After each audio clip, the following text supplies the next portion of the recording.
Hello বন্ধুরা আজ থেকে বাংলার যুবসাথী প্রকল্পের অ্যাপ্লিকেশন ফর্ম জমা দেওয়ার শুরু হয়ে গিয়েছে এবং আজকে আমরা দেখে নেব যে কিভাবে আপনারা বাংলার যুবসাথী প্রকল্প যে অ্যাপ্লিকেশনের ফর্ম কিভাবে ফিল আপ করবেন, কোথায় কি লিখবেন এবং কি ভুল আপনারা করবেন না। একটু যদি ভুল হয়ে যায় তাহলে আপনার অ্যাপ্লিকেশনটি বাধক পড়তে পারে। ঠিক আছে, তো একদম ভিডিওটি শেষ পর্যন্ত দেখবেন, শুরু থেকে শেষ পর্যন্ত, এবং জেনে নেবেন যে কোথায় কি লিখতে হবে এবং কোন পয়েন্টগুলো খুব গুরুত্বপূর্ণভাবে আপনাদেরকে নজর দিতে হবে। তো চলুন ভিডিওটি শুরু করি। দেখুন, আপনারা যখন ক্যাম্পে যাবেন এরকম একটা আপনাদেরকে ফর্ম দেবে। ঠিক আছে, 2 পাতার একটা ফর্ম দেবে। এটা হচ্ছে প্রথম পাতা এবং এটা হচ্ছে সেকেন্ড পাতা। ঠিক আছে, তো ফর্মটা পাওয়ার পরে আপনারা আস্তে আস্তে সব কিছু দেখে নেবেন। দেখুন, সব পয়েন্টগুলো দেখবেন এবং কি ডকুমেন্ট লাগবে সেটাও আমি এই ভিডিওতে বলে দেবো। ঠিক আছে, তো ফর্মটাতে প্রথমেই ডান দিকের কোণের দিকে একটা আপনাদের পাসপোর্ট সাইজ ফটো আপনারা এখানে যুক্ত করে দেবেন। ঠিক আছে, এখানে ফটো দেওয়ার পরে আপনারা দেখতে পারবেন প্রথমের যে মানে লেখা রয়েছে দুয়ারে সরকার রেজিস্ট্রেশন নম্বর। ঠিক আছে, তো এটাতে আপনারা কি করবেন, আপনার যে ক্যাম্পের নম্বর সেটাই আপনারা এখানে ফিল আপ করে দেবেন। আপনারা ক্যাম্পে জিজ্ঞেস করে নেবেন এখানে কি নম্বর আছে, সেটা আপনারা এখানে লিখে দেবেন। তারপরে আধার নম্বর, আপনার যে আধার নম্বর সেটি এখানে লিখবেন। তারপরে আপনারা উপযুক্ত উপভোক্তার নাম মাধ্যমিক বা সমানের পরীক্ষা অনুযায়ী। ঠিক আছে, তো আপনার নামটি লিখে দেবেন, মাধ্যমিকের সার্টিফিকেটে যে নাম রয়েছে সেই নামটি আপনারা লিখে দেবেন। মোবাইল নাম্বার, ঠিক আছে, তো আপনাদের মোবাইল নাম্বারটি এখানে লিখবেন। তারপরে ইমেল আইডি, তো আপনাদের যদি ইমেল আইডি থেকে থাকে তো অবশ্যই এখানে ইমেল আইডিটি আপনারা ভালো করে লিখে দেবেন। তারপরে আপনার জেন্ডার কি, মানে আপনি কোন লিঙ্গ, পুরুষ হলে পুরুষে টিক দেবেন, মহিলা হলে মহিলাতে টিক দেবেন, এবং যদি অন্যান্য হয় তাহলে অন্যান্যতে আপনারা টিক দিয়ে দেবেন। তারপরে ডেট অফ বার্থ, আপনার ডেট অফ বার্থটা লিখবেন, প্রথমে দিন দেবেন, তারপরে মাস দেবেন এবং তারপরে বছর দেবেন। তারপরে বন্ধুরা দেখবেন এক ডান দিকে একটা কি লেখা রয়েছে 1/4/2026 পর্যন্ত, তারিখ পর্যন্ত আপনার বয়স যেটা হবে 26 হোক, 27 হোক, 21 হোক এবং 24 হোক। ঠিক আছে, এখানে এটা আপনারা হিসাব করে এখানে লিখে দেবেন। তারপরে কলামে কি রয়েছে, ফাদার্স নেম। ঠিক আছে, তো পিতার নাম আপনারা এখানে আধার কার্ডে যে পিতার নাম রয়েছে সেটা দেখে এখানে লিখে দেবেন। তারপরে মাদার্স নেম, আপনার মায়ের নামটি এখানে লিখে দেবেন। তারপরে স্পাউস নেম, ঠিক আছে, মানে আপনার যদি বিবাহিত হয়ে থাকেন আপনি তো এখানে স্বামীর নাম লিখবেন, এবং আপনি যদি ছেলে হয়ে থাকেন তাহলে স্ত্রীর নামটি লিখে দেবেন।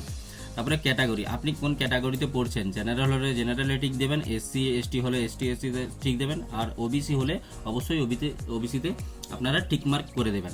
তারপরে সার্টিফিকেট নাম্বার, আপনি যদি মানে এই 4টে ক্যাটাগরির যে কোনো একটাতে পড়েন তাহলে সেই সার্টিফিকেট আপনার থাকবে। ঠিক আছে, অবশ্যই ওবিসি হলে ওবিসি সার্টিফিকেট থাকবে, এসসি এসটি হলে সেই সার্টিফিকেট থাকবে। ঠিক আছে, তো সেই সার্টিফিকেটের নম্বর এখানে আপনারা লিখে দেবেন। তারপরে ম্যাটেরিয়াল স্ট্যাটাসে আসছে, তো আপনি যদি বিবাহিত হন তাহলে বিবাহিত ম্যারেডে টিক করবেন, এবং যদি আনম্যারেড হন তো অবিবাহিতে ক্লিক করে দেবেন আনম্যারেডে। ঠিক আছে, আর আপনি যদি বিধবা হন, ঠিক আছে, তো আপনার যদি বিধবা হয়ে থাকেন আপনি তাহলে এখানে উইডোতে আপনারা টিক মার্ক করবেন। আর আপনার যদি বিচ্ছিন্ন হয়ে থাকেন, সেপারেট হয়ে থাকেন, মানে আপনার স্বামী বা স্ত্রীর থেকে দূরে থাকেন, তাহলে এখানে সেপারেটে টিক মার্ক করে দেবেন। তারপরে আপনার কন্ট্যাক্ট ডিটেলস আপনারা ভালো করে দিয়ে দেবেন। কন্ট্যাক্ট ডিটেলস কোথায় পাবেন, কন্ট্যাক্ট ডিটেলস অবশ্যই আপনারা আপনাদের যে আধার কার্ড রয়েছে আধার কার্ডের পিছন দিকে আপনারা কন্ট্যাক্ট ডিটেলস পেয়ে যাবেন। তো এখানে হাউস নাম্বার আপনারা দেখে দেখে বসিয়ে দেবেন, ভিলেজ আপনার গ্রামের নাম লিখে দেবেন, পোস্ট অফিস লিখে দেবেন, গ্রাম পঞ্চায়েত কী আপনার পড়ে সেটা আপনারা লিখে দেবেন, ব্লক বা মিউনিসিপ্যালিটি কী পড়ে আপনারা এখানে লিখবেন, পুলিশ স্টেশন মানে থানা আপনারা এখানে লিখে দেবেন, ডিস্ট্রিক্ট আর পিনকোড। ঠিক আছে, ওয়েস্ট বেঙ্গল এখানে অবশ্যই রাজ্যতে লেখাই থাকবে।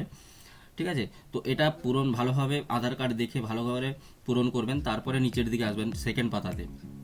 তো দ্বিতীয় নম্বর পাতাতে আসার পরে প্রথমেই আপনারা কি দেবেন, অ্যাডমিট কার্ড দেখে দেখে আপনারা রোলটা দেবেন। ঠিক আছে, তারপরে সংখ্যা এবং বর্ষ, কোন বছরে আপনি দিয়েছেন, বোর্ড কোন বোর্ড থেকে আপনারা দিয়েছেন, মাদ্রাসা বোর্ড হলে অবশ্যই মাদ্রাসা বোর্ডে ক্লিক করবেন, এবং এরা আমাদের স্কুল বোর্ড হলে মধ্যশিক্ষা পর্ষদ হলে West Bengal board of secondary এডুকেশনে আপনারা ক্লিক করে দেবেন।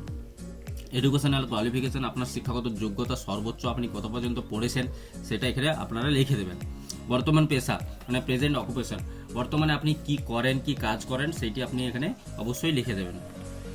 তারপরে বন্ধুরা যে কলামটা আসছে ব্যাঙ্ক ডিটেলস, ঠিক আছে, অবশ্যই এই ব্যাঙ্ক ডিটেলস দেখে দেখে পাসবুক দেখে দেখে ভালো করে আপনারা ফিল আপ করবেন।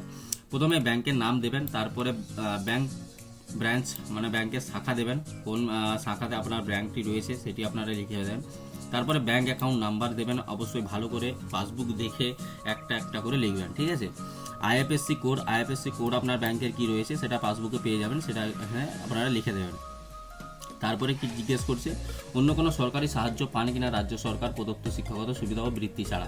আপনি যেটা যুবসাথী প্রকল্প করছেন, অ্যাপ্লাই করছেন, তার আগে কি আপনি সরকার থেকে কোনো মানে অন্য কোনো স্কিম পান, তাহলে অবশ্যই হ্যাঁতে ক্লিক করবেন। আর যদি না পেয়ে থাকেন তাহলে নোতে ক্লিক করবেন, আর নোতে টিকমার্ক করে দেবেন।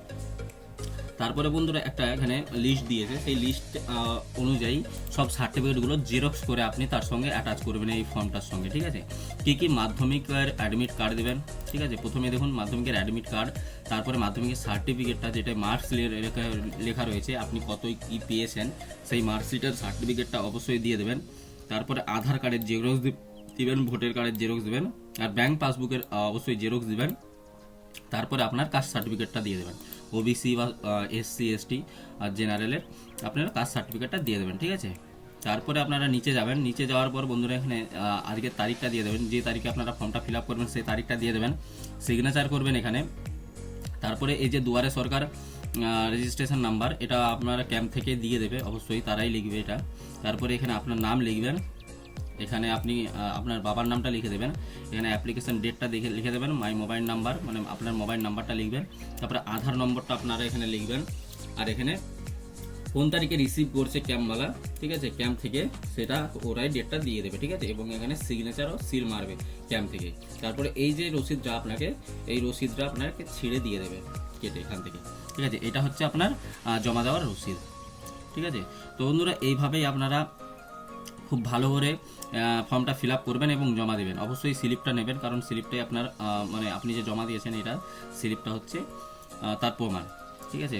তো বন্ধুরা ভিডিওটি যদি আপনি বুঝতে না পারেন তাহলে অবশ্যই আর একবার দেখুন, ভালো করে দেখুন জমা দেওয়ার আগে ভিডিওটি, তারপরেই জমা দিতে যান। ভিডিওটি যদি আপনাদের ভালো লেগে থাকে অবশ্যই চ্যানেলটিকে সাবস্ক্রাইব করবেন এবং বন্ধুদের সঙ্গে ভিডিওটি শেয়ার করুন, তারা যাতে তারাও জানতে পারে যে এইভাবে ফর্মটি ফিল আপ করতে হয়। তো দেখা হচ্ছে নেক্সট ভিডিওতে, ততক্ষণ সুরক্ষিত থাকবেন এবং সাবধানে থাকবেন।